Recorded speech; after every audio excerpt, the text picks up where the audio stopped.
Welcome to the Renegade Health Boss podcast, where we push the boundaries of what's possible in health and wellness. I'm your host, Heather Gray, a certified functional diagnostic nutrition practitioner and certified bioenergetic practitioner. And each week we dive deep into the world of physical, mental, spiritual health, biohacking, relationships. But we're not just talking about the basics.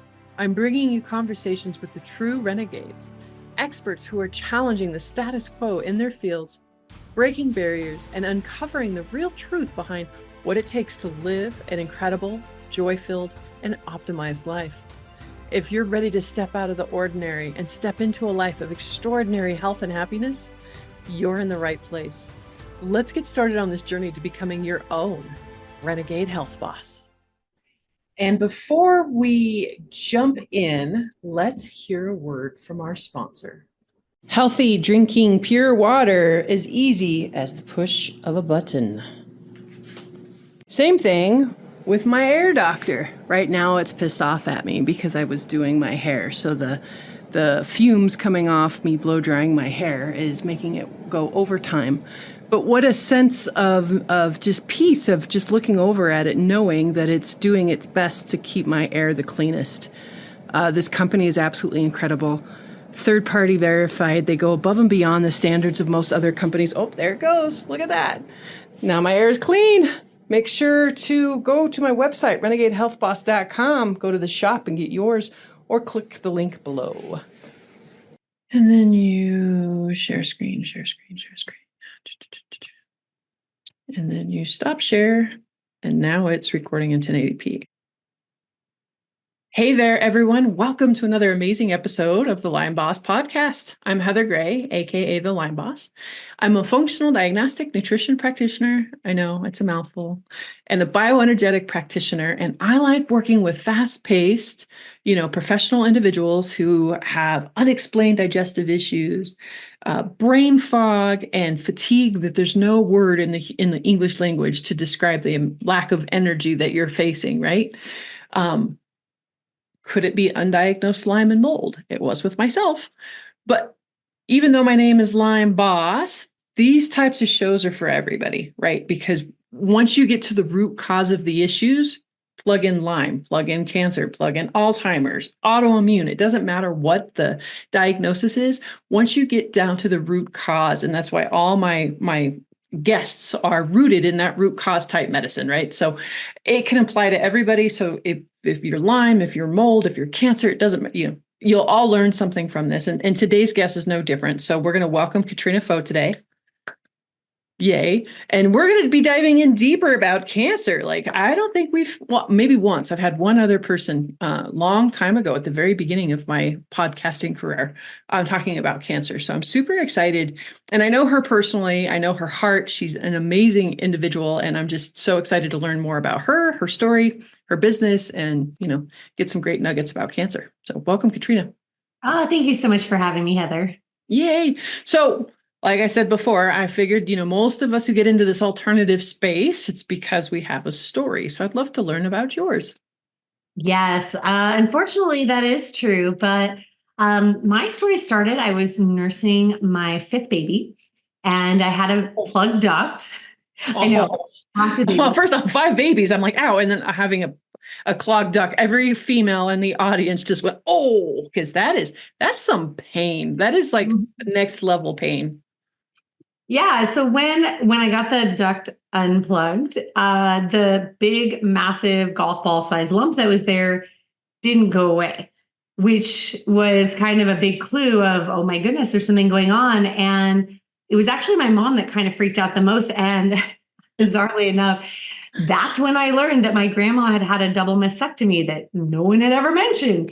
And I asked my mom, like, so she had breast cancer? And my mom was like, I don't really know. She never talked about it, which is so odd to me, right? So I dug in, and it was breast cancer. And I was doing all the stuff, Heather. We had already had some health issues with teeth issues with some of my kids, and dug into, to the extreme that we had moved to a different state so we could raise our own meat animals. We were making all our food. We were making all our toiletries and cleaning products and like all the stuff that I could read about, like the low-hanging fruit. I was doing, and all my friends were like, how in the world did you get cancer? Like, you're young, you're healthy, you're doing all this stuff. And I'm like, I don't know, but something I'm doing is wrong and not working for my body. And I need to figure out what it is. So I set my biases aside and said, let's look at everything out there and let's evaluate it all so that I can make sure that I don't miss, based on my own biases, what's going on. So the first thing I did, I went down to a Gerson clinic in Mexico, and I had a lot of questions because this was not exactly what I was kind of doing before. Obviously, we were raising meat animals. I wasn't a vegan. For those, right, yeah, Gerson's the vegetable juicing and the coffee enemas. I know. Now, I love the coffee enemas, but there was a lot of vegetable juicing, and there were supplements that, like, they never tested anything on me, that they were giving me, like iodine and thyroid glandulars, and you couldn't eat any salt at all. Very, very, very little fat. And it was just, I was asking a lot of questions. And by the third day, the director of the facility sat me down and said something to the effect of, my staff tells me that you've been asking a lot of questions. I'm like, yeah, I kind of do that. I know where this is going. Yeah. Yeah. So he looks at me, he's like, well, if you can't trust in the process, maybe this isn't the right place for you. And I was a little frustrated. I'm like, well, your staff hasn't given me any answers. How can I just trust you when I don't, you can't even answer these questions. And so he said that he thought I should go elsewhere and kicked me out. Girlfriend, you're like a misfit among the misfits. That's why I love you. We are kindred spirits here. I get kicked out of things all the time. It's crazy. But for asking questions, yeah. And that's the thing is, like, with my clients now, like, I want them to ask questions because I want them to fully understand and engage. And, those are my people, the people that really dig into understanding and aren't just taking it passively. Like, they're invested in their health, and that's what I want. So, so from there, I floundered around for a bit, but I found a functional practitioner. And we started running a lot of the same tests that I run today with my clients, and looked at, everything and where are the issues, which it was kind of surprising because there were a lot of things that I didn't even know were issues that I had no suspicion of because I'd never, ever done any testing before. So tell me, I'm on the edge of my seat. What did they find in your labs? Oh, so many things. So let's start. I was insulin resistant, which doesn't feel bad to be having high blood sugar. I had a very strong estrogen dominance, the high estrogen and the low progesterone. I had a very sluggish hypothyroid, not autoimmune, just vanilla hypothyroid. My microbiome, like, I figured out and counted up, I had over 30 rounds of antibiotics before I was 20. I know. So there were some issues there. There was a lot of stress. I had just moved across the country to a place where I didn't know anybody, very isolated. And I had a very toxic relationship that I was in that was causing a lot of emotional issues. 5 kids alone would do it for me. Oh my God. They ironically were not the biggest stress. No? Okay. That's great. It does sound odd, but then, yeah, I did have a newborn, which, sleep deprivation, throwing my circadian rhythm off. And probably the biggest thing that kind of was the straw that broke the camel's back is I did not realize that we had just moved into a house about 8 months prior to the diagnosis that had huge amounts of black mold. Son of a bitch. Yeah, I know. The mold will get you every time. And so, that was my perfect storm, and it looks different for everybody. But it wasn't just one thing off. It was a lot of things off. Well, and and I know genetics aren't everything. Epigenetics actually have more to play at that, but you did still have that bullet in the chamber to having those genetics as well. And so then with the lifestyle stuff, the mold, the stress, right? It was just loaded that chamber of that gun, right? Yes. And I'm glad you brought that up because I did have a lot of funky genetics. So I don't absorb vitamin D levels well, and they were like through the floor. I don't methylate well, so my homocysteine was high, and I just have terrible detox pathways. I don't sweat, like all the stuff.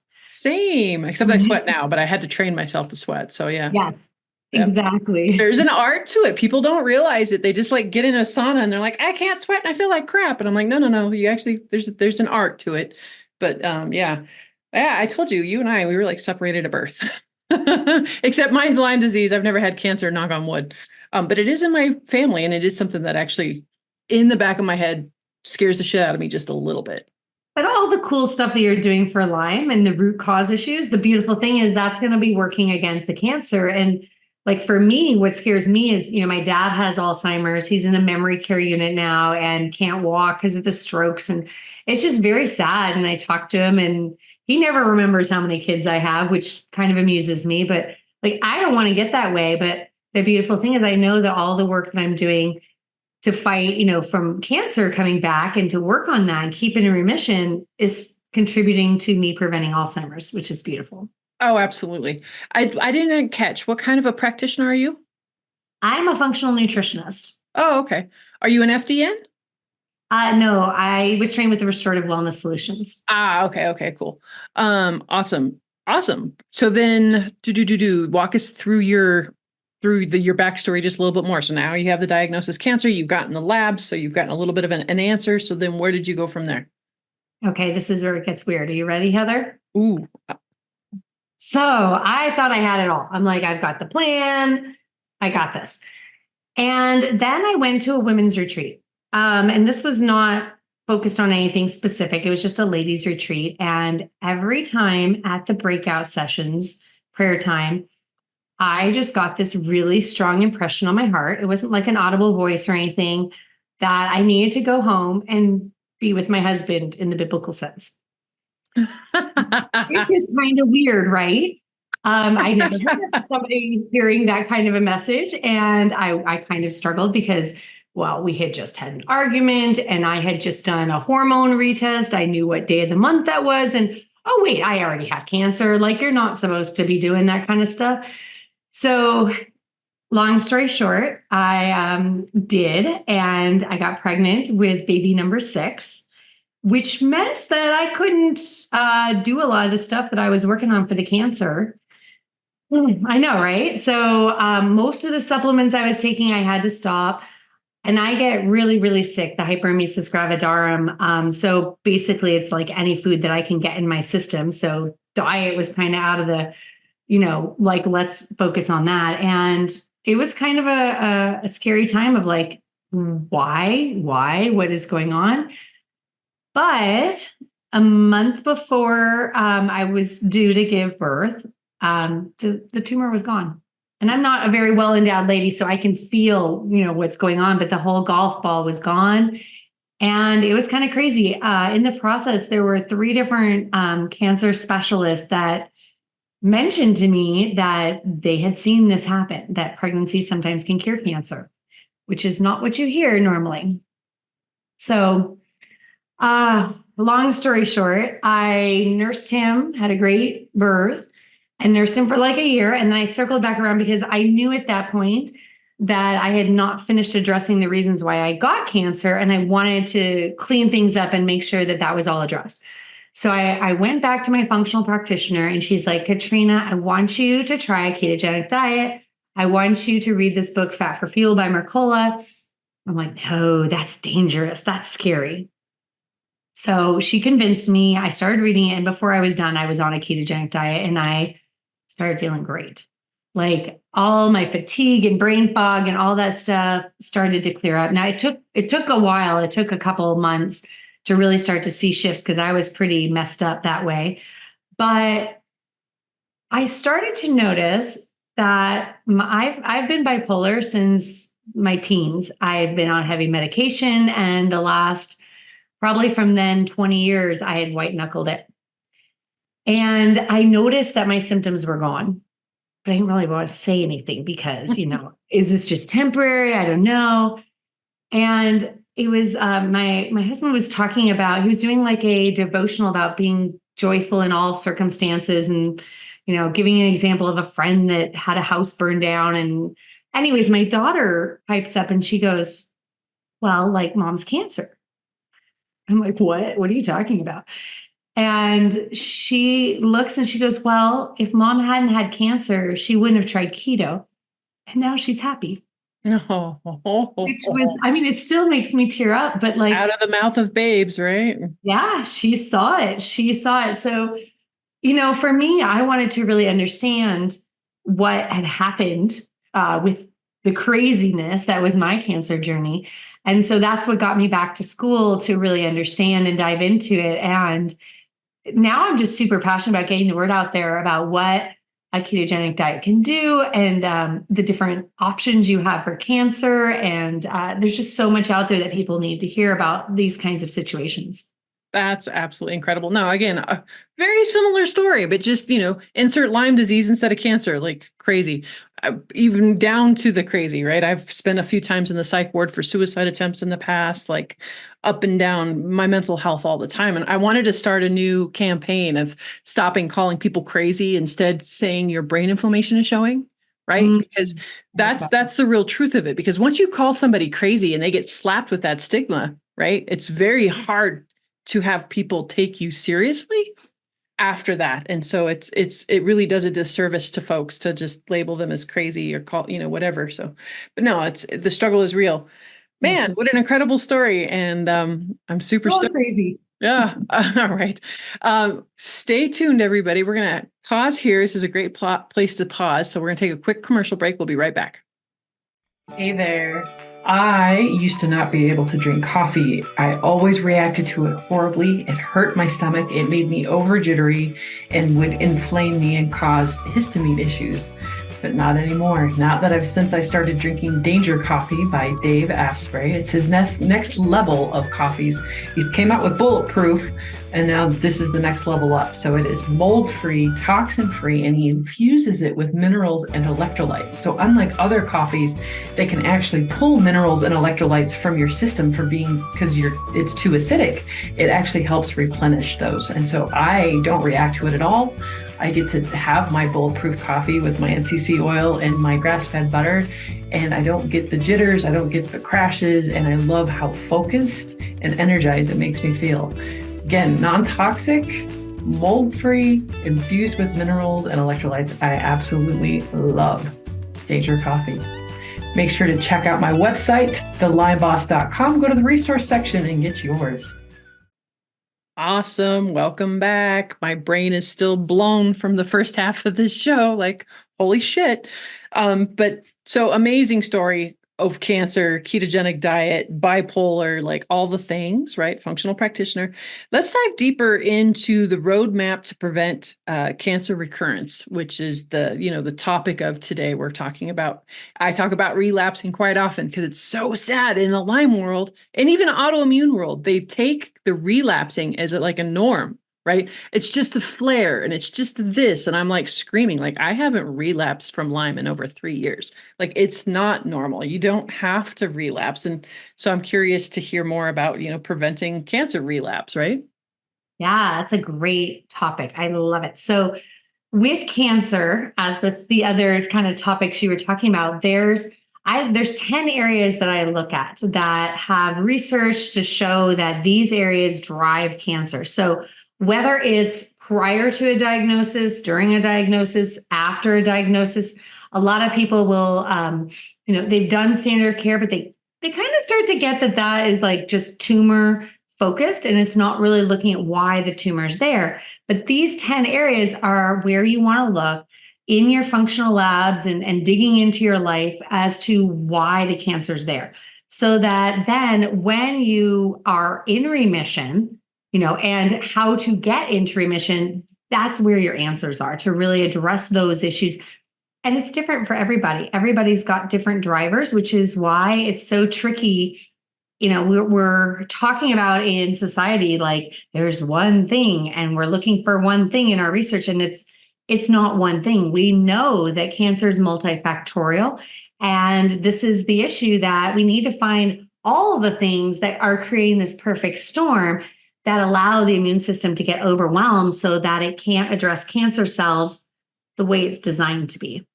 Amen, sister. Like, I just brought a mic, so that's like a mic drop moment of the show, because it pisses me off especially because genes mostly get a bad rap, right? You've got cancer in your history, so you're destined to get cancer. Your environment and toxicity and mental health and your thoughts that you're thinking, none of that has any play in it. It's just purely your genes, and it's just bullshit. So I'm glad that you're bringing up the multi-prong approach. So let's dive deeper into that.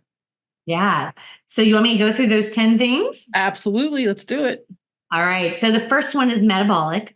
This has to do with your blood sugar. So we know that cancer cells, when they are switching to becoming cancer cells, and that's the official state, they're anaerobic and they need a huge amount of glucose to then do their proliferating.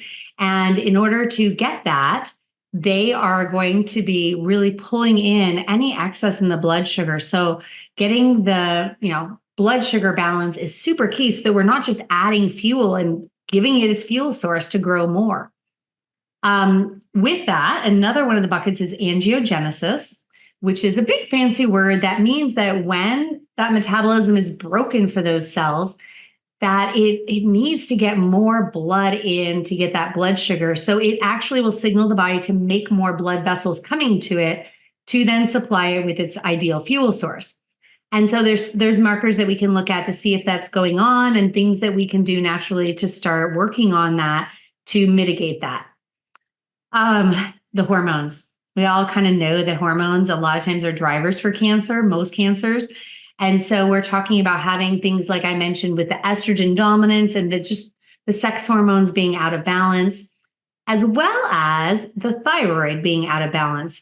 Usually this means a sluggish thyroid, just hypothyroid.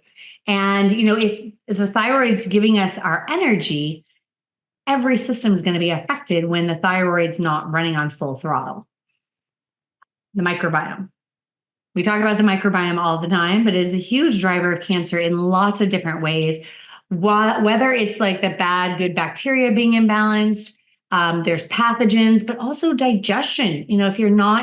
Even if you're eating all the good food, if you're not digesting it and absorbing the minerals, you just got expensive pee. So we want to make sure that things like the beta-glucuronidase levels, which that's an enzyme that if you have a bad bacteria overgrowth, that enzyme will take the estrogens that the body is packaged up for getting rid of and put them back into circulation. So again, there's a connection with all these in terms of driving those hormones up in the microbiome. Let's see, stress. Stress is huge. So stress can be external things. So like in my case, I was telling you I had moved, I didn't have a support system, I had a toxic environment for a marriage and such. There was a lot going on with that stress-wise, but also different infections and the blood sugar and stuff. Those are also going to be stressors internally on the body as well. Environmental toxins. This is a huge driver. I can't say enough about this because people are not looking. This is stuff that is, we know that black mold is carcinogenic, like pretty much all the molds are, just to different degrees. And yet no one looks at it. No one's evaluating it. It's this weird disconnect in the medical community, but also things like heavy metals, different chemicals and such that are in our environment are really important to dive into to then give you information as to where to look for these things that you're being exposed to that you don't even know. The epigenetics, we talked about that. So again, this is a hopeful thing. Once you know your genetic predisposition, you have tools with your diet and lifestyle to turn the genetics on and off so that they express differently and your body runs differently. We have the immune system. This is where it should all happen. So when things like autoimmune conditions or different factors that affect the immune system, like vitamin D levels being low, those can be a huge block to the immune system actually doing its job of taking care of those rogue cancer cells before they become a tumor. And that's such a beautiful low-hanging fruit. I don't know. There's been so much research that the further up from the equator you go, the higher risk of cancers because of the lower vitamin D levels. That's an easy blood test, folks. That's an easy low-hanging fruit. I'm like Katrina in the fact that I do not metabolize vitamin D, I do not store it well, and I do not transport it well. So all three genetic, pathways with my vitamin D are broken.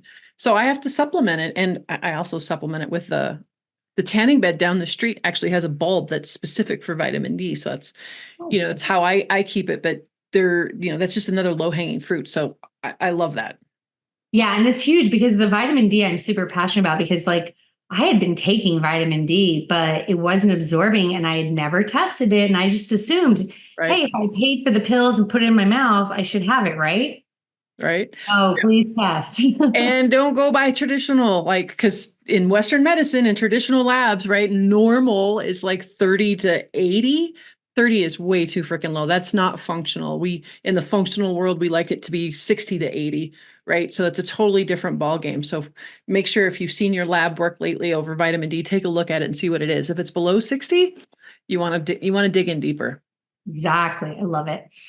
And then we have inflammation. So this is where I actually will look at and monitor things to see if they're going sideways. So with that HSCRP, the SED rate, and the LDH, those are all markers of inflammation. You can see if like a protocol or a treatment or something, or is going sideways, or if there's some tumor growth or anything that needs to be addressed. But cancer is a ball of inflammation, and getting it calmed down is a huge part of it. And then last but not least, the area that is probably most overlooked is the mental emotional component. So what we have seen clinically is that in the year prior to a diagnosis, there is usually something that has deeply impacted the cancer client's heart. So like there could be a death in the family, there could be a toxic relationship, there could be a loss of a job, or it could look in lots of different ways. And sometimes people know what it is right off. And some people are like, no, I don't have anything. And then when we dig in, it's like, oh, there it is. But that really needs to be addressed because those emotions will manifest and store themselves in our tissues. And if they're not taken care of and released properly, they will create dysfunction and are a huge driver of cancer. Absolutely. I love how Louise Hayes, talked about it in her journey. She was huge, like organic this, filtered water that. She's like, how the hell did I get cancer? And it was, a bunch of stored trauma in her nervous system, right? That started wreaking havoc. And it's that way with any type of disease. There's stuff out there called like body code and emotion code, and it'll actually kind of show you where in your body certain things like to get stored, or even Chinese, acupuncture and their philosophies, the liver is correlated with anger, that type of stuff. So we've known about this type of stuff for forever. And it still pisses me off how much we dismiss the power of emotions and working on that. Like I had a client, right? My anxiety is killing me again. You need to give me another supplement. Have you been doing your meditation? Have you been doing your walking? Have you done your gratitude list? Have you done your breath work? Have you done your no? Well, no, I'm not giving you another supplement because you've got to address that mental emotional component, right? If you're going to completely get better. That's so huge, Heather. And I literally just got off a call with a client and I'm like, have you been doing this? And this is all the stuff that we talked through. And she's like, no. I'm like, this is one of the big pitfalls with alternative therapies is that people, especially when they're cancering, if they feel good, they're not motivated, even with the cancer diagnosis, to do the work. And this stuff takes hard work, but it is effective when it's very strategic and personalized, bio-individual, and actually implemented. But the sad part is when people are doing things and they're just guessing and reading stuff on blogs and, oh, I should do this and I should do that. And there's no testing, as well as when they're not actually implementing things. Because if you don't implement it, you're not getting the benefits of it. Oh, absolutely. And don't even get me started on the fucking influencers, the 20-year-old influencers on Instagram that have over 100,000 followers who are giving out medical. I love Alex Hormozy. Like he's a phenomenal business building mogul, like his marketing sense, but he's a big, strong dude. If you don't know who he is, he's a muscle builder. And recently he's been doing videos on nutrition and he's taking boxes of cereal and adding this protein milk. It's all standard American processed crap. And it's just like, dude, Alex, stay in your lane because it's irresponsible, right? He's got all these people who follow him who are now thinking that this is okay and healthy to eat. No, that's cancer fueling food is what that is. It's, oh my God. Ugh. So yeah, Test, don't guess, don't be following, don't, try not to get your health advice from 20-year-old Instagrammers. I Sorry, love it. No, I love it. I would totally be right there with you on that. my rant for the day. Oh my gosh. So is there any little last nuggets that you want to drop on us? Like there was so many already, but yeah. Yeah, I mean, my big thing, Heather, is that people test, they don't guess. And whether they do standard of care or, integrative work or just, alternative stuff, you really want to look at why and, do the testing and get all of the smoking guns, so to speak, down in front of you so that then you can prioritize what needs to be addressed and how it works in, conjunction with the other areas of your body and what they're doing. Because, cancer's, like we said, not one thing off. It's usually like 6 or 8 of these different 10 areas that I talked about. And it's to me, I look at it as a spectrum. Over here, you've got nothing wrong and there's none of these 10 areas off. And then over here, you're so far off and probably all 10 areas are off and you're dying. And, where the diagnosis comes in, whether it's 3, 5, 6, 8, areas off is, very bio-individual, but there's a lot of them. And this has been progressing for a while under the radar, probably. But then we want to make sure that we don't keep progressing, that we go back, even once we get the all clear, there's not a tumor there. So that, if the soil that grew the original cancer isn't addressed, are we surprised if it comes back and just grows right back? I wouldn't be. I wouldn't be surprised at all, but we act like it is such a crazy thing. Why did they get it back? But, when the doctors are saying, you can, yay, you're done, you're in remission, you don't have cancer. Oh, no, diet doesn't matter at all. You can and Heather, it's weird. I have had, I work exclusively with cancer. And people come to me and they've had their diagnosis. A lot of times they've had a workup by an oncologist and staging and everything. And they have no hormone tests. Nobody has tested their hormones. And I'm even talking in the blood, which is not a good test. But it's appalling to me. All they do is they just one size fits all blanket treatments. They're not even looking at what's going on with that person. Much less talking about the emotional. Back when I was a hairstylist, I had a client come to me who had just got through breast cancer treatment and she was in the clear. And when she was sitting in my chair, she was reeking of perfume and some other things. And I thought that was actually at the start of me going through FDN school. So I knew enough. And I was like, girlfriend, has anyone talked to you about how toxic that shit is? And she was just like, no, I had no idea. And I'm like, well, if you want to stay cancer free, you might want to knock it off with the perfume and the scented lotions and the scented hairspray and the bleh. But no, it is. And I'm screaming the same thing for the Lyme folks. Like they're so focused on disease treatment.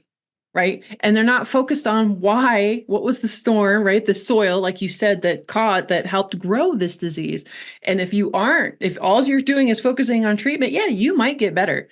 And I can almost guarantee you will relapse, like period, end of story, because you never addressed what was causing that to begin with. So, speaking from personal experience, I relapsed like 4 times before I hit the mental emotional piece. And that was the last piece that I hit. And then I finally put everything in its place because I was a typical functional practitioner, right? We're like, I do the diet, I do the supplements, I'll do the coffee enemas, I'm in sleep, I'm in bed by 10.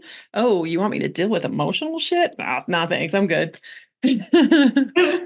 Yeah, it's a thing. And I think that, most of my clients, they're educated. They come in and they're doing this stuff, but it's just what they don't know is there going on, whether it's emotional or toxins or mold or whatever, it's they don't know what they don't know, which is why we do the testing and everything. Absolutely. This was so awesome. I'm so glad we finally got together. I know we had some scheduling hiccups, and so I was so happy that we finally got to do this. And here's the shameless plug area of the show. So how can people find you? Yeah, so I would love to connect with your people. I am on Instagram. It's my name, Katrina Foe. And then on Facebook, it's Nutritional Pilates. That's the name of my book. But my website is cancerfreedom.com. Cancerfreedom.com is where you can apply to work with me, find out about more of my one-on-one and the group program that we're launching so that I can work with more people in a different setting. And that should be launching in March. Okay, fantastic. Thank you so much. Hey, everybody, make sure if you heard one little nugget that inspired you, make sure to share, like, and subscribe, because that is how we get this information out there. And we start and we fight against the 20-year-old influencers on Instagram. Now, I joke, if you're 24, yeah, anywho, you know what I'm trying to say. Share the love. Don't keep us a secret, and make sure to have a healthy day. Thanks for joining me. If you learned anything, even one little nugget in any episode, please do not keep us a secret. Like, share, subscribe, and leave a review on Apple, on Spotify. That is how we get this information out there, and we change this paradigm one person at a time. I can't do it by myself. I need your help.